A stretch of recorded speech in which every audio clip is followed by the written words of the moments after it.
जैसे ही मैंने मांगने वाले को झट से कुछ पैसे निकाल कर दिया ही था कि पांडे जी ने फौरन कहा, ये फ्रॉड लोग होते हैं, इन्हें जरा देखभाल कर देना चाहिए।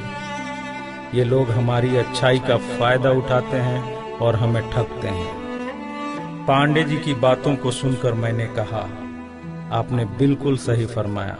पहले मैं भी ऐसा ही करता था, लेकिन एक वाक़ये ने मेरी दुनिया ही पलट कर रख दिया। रोज की तरह मैं घर से ऑफिस के लिए जा रहा था कि रास्ते में एक शख्स फुटपाथ के किनारे अपना बीमार बच्चा लेटाए हुए उसे हॉस्पिटल ले जाने के लिए भगवान के नाम पर टैक्सी का किराया मांग रहा था। वो कभी किसी पैदल का बाजू पकड़कर हाथ जोड़ देता, मेरा बच्चा बचा लें, मुझे टैक्सी का किराया दे दें, तो कभी किसी गाड़ी वाले को हाथ देकर रोकता और उसके पीछे भागता कि वो कार में उसके बच्चे को हॉस्पिटल पहुंचा दे। कोई रुकता तो कोई नहीं रुकता, जो भी रुकता वो भी उसे घूर कर देखता और आप वाली सोच सोच कर उसे डांटता, काम करके खाने की नसीहत करता और आगे निकल जाता। मैं जैसे ही अपनी कार पार्क कर रहा था कि उसकी नज़र मुझ पर भी पड़ी और वो मेरे गाड़ी के सामने आकर खड़ा हो गया था और मेरे रुकते ही मेरे दरवाजे के शीशे पे जोर जोर से पीटने लगा। जैसे ही मैंने गिलास नीचे किया, उसने मेरा हाथ पकड़ लिया और कहने लगा, भाईजान, खुदा के लिए मेरे बच्चे की जिंदगी बचा लें, उसे सख्त बुखार है, आप नीचे उतरकर उसको देख तो लें तो आपको यकीन आ जाएगा, आप देंगे तो शायद किसी और को भी एतबार आ जाए। मगर मैं भी उसी की तरह सोच रहा था।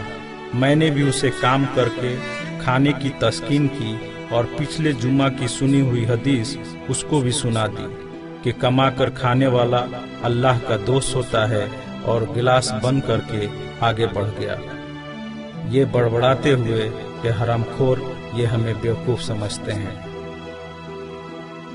2-3 घंटे के बाद मैं वापस आया तो अब भी उसी जगह खड़ा मांग रहा था। बच्चे को अब वो सड़क के किनारे ले आया था और उसके चेहरे से कपड़ा भी उठा रखा था और वो दहाड़ मार मार कर रो रहा था। अब वो अपने बच्चे के कफन और दफन के लिए मांग रहा था। मैं गाड़ी रोककर नीचे उतरा और मैयत की तरफ देखा। फूल की तरह मासूम बच्चा जिंदगी का बाजी हार गया था।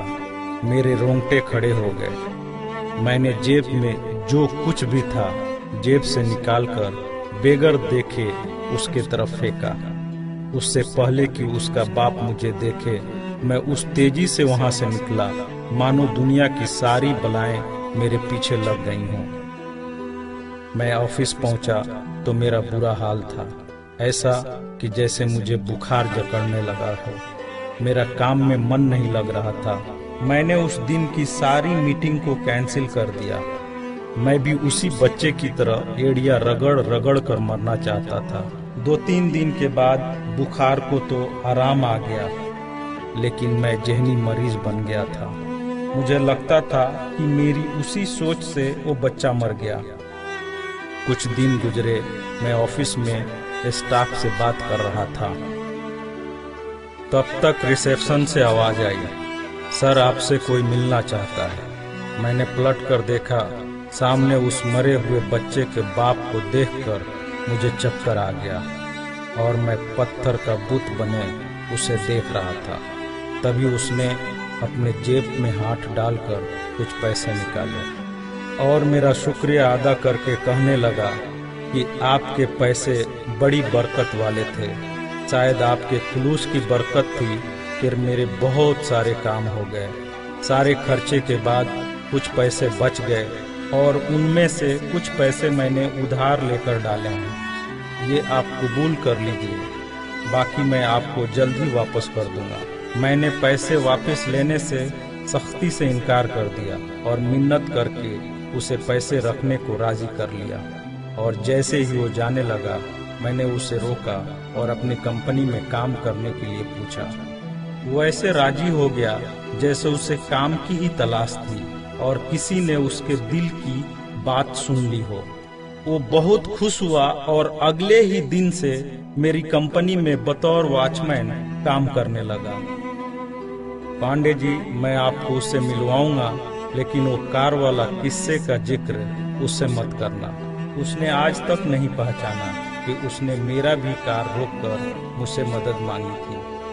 वो मुझे एक बड़ा ही नेक इंसान समझता है, जिसने उस बच्चे की लाश देखकर अपना सब कुछ निकाल कर दे दिया। पांडे जी, उस दिन के बाद से मैं किसी को खाली हाथ नहीं लौटाता।